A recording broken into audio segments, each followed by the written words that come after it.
अवधूत चिंतन श्री गुरुदेव दत्त. श्री गुरुदेव दत्त. सर्व दत्त भक्तांना नमस्कार. आज आपण आलो आहोत श्री क्षेत्र नारायणपूर येथे. आज आपण एकमुखी दत्त यांचे दर्शन घेणार आहोत.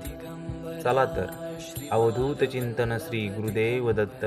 ओम श्री गुरुदेव दत्त. अवधूत चिंतन श्री गुरुदेव दत्त. सुरुवातीलाच फुलं एवढे खूप छान होते की तुम्ही पाहू शकताय. तसंच आपण कपाळाला गंध लावला आणि आपण तसंच मंदिराकडे निघालो. दत्त मंदिराचं प्रवेशद्वार आहे आणि पावसाचे दिवस होते आणि एवढं छान वातावरण होतं. बाहेर थोडासा पाऊस येत होता. मग आम्ही मंदिरामध्ये प्रवेश करत असताना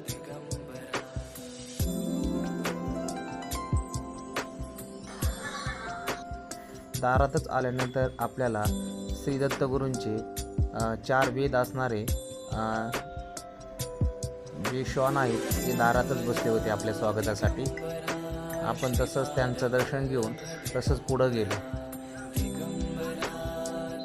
पुढं गेल्यानंतर आपण मंदिराच्या दिशेने गेलो. आतमध्ये गेल्यानंतर एवढं छान आणि एवढं भारी वातावरण होतं. पॉझिटिव्ह एनर्जी एवढी छान होती की तिथं प्रवेश केल्यानंतरच एक वेगळ्या प्रकारची एनर्जी आपल्यामध्ये उत्साही झाली असं वाटत होतं.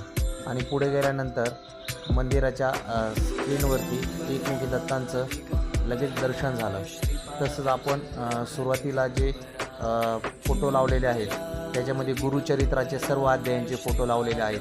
ते आपण सर्व अध्याय एक अध्यायाप्रमाणे आपण फोटो पाहू शकतो. प्रत्येक अध्यायामध्ये काय झालं आहे आणि त्याचे ते इमेजेस तिथं एवढे छान प्रकारे बनवून ठेवलेले आहेत की ते इमेजेस जरी पाहिले तरी थोडंसं का होईना गुरुचरित्र वाचल्यासारखं आपल्याला अनुभव येतो. तर असंच आपण सर्व पाहू शकता. आपण घरीसुद्धा गुरुचरित्र आणून गुरुचरित्राचं पारायण करू शकतो. ते पारायण केल्यानंतर आपल्याला आपल्या आयुष्यामध्ये असणाऱ्या अडचणी, दुःख, संकटे हे सर्व नष्ट होतात आणि आपले आयुष्य हे सुरळीत चालतात. त्याच्यामुळे श्रावण महिन्यामध्ये किंवा एकदा तरी गुरुचरित्र वाचावे. आपल्याला आयुष्यामध्ये खूप फायदा होतो. तसंच आपण पुढं मंदिराच्या दिशेने निघालो. तर आज नेमका गुरुवारचा दिवस आहे आणि खूप गर्दी आहे.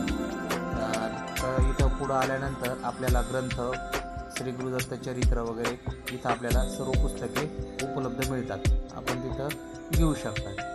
अशा पद्धतीने आपण पुढं जाऊन आता श्री दत्त मंदिरात प्रवेश करून दर्शन घेणार आहोत. मंदिरात गेल्यानंतर तिथं जे भजन चालू होतं एवढं छान मंत्रमुग्ध करणारे भजन होते की भजन ऐकत बसावं असं वाटत होतं. दर गुरुवारी इथं भजन किंवा छोटेसे कार्यक्रम होतात. पाहू शकता भजन आपण.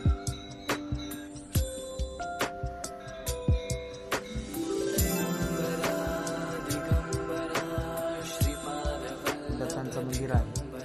दत्तांचं मंदिरामध्ये सुरुवातीचं मंदिर आहे. अवधूत चिंतन श्री गुरुदेव दत्त. दिगंबरा दिगंबरा श्रीपाद वल्लभ दिगंबरा. आपण थोडासा जप करूयात. श्री गुरुदेव दत्तांचं दर्शन घेऊयात. दिगंबरा दिगंबरा श्रीपाद वल्लभ दिगंबरा. दिगंबरा दिगंबरा श्रीपाद वल्लभ दिगंबरा.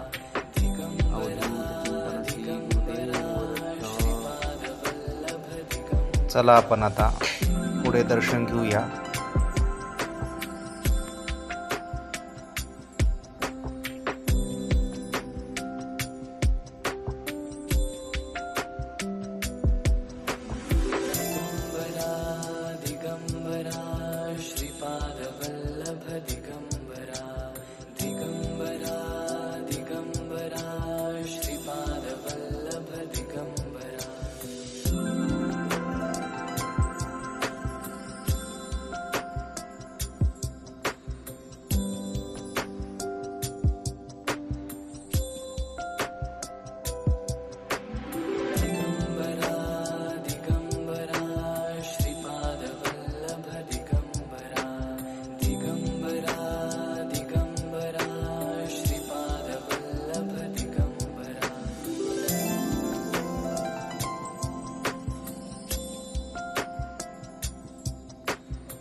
दिगंबरा श्रीपादवल्लभ दिगंबरा दिगंबरा दिगंबरा श्रीपादवल्लभ दिगंबरा. श्री दत्तात्रेयांची मूर्ती एवढी सुंदर आणि एवढी छान होती. ती मूर्ती पाहिल्यानंतर मनाला एक प्रकारचा आनंद आणि एक पॉझिटिव्ह एनर्जी आल्यासारखं वाटले. मूर्ती एवढी प्रसन्न होती की मूर्तीला पाहतच राहावं असं वाटत होतं. आणि श्री गुरुदेव दत्त यांचा कृपाशीर्वाद आपल्यावर सदैव राहू द्या.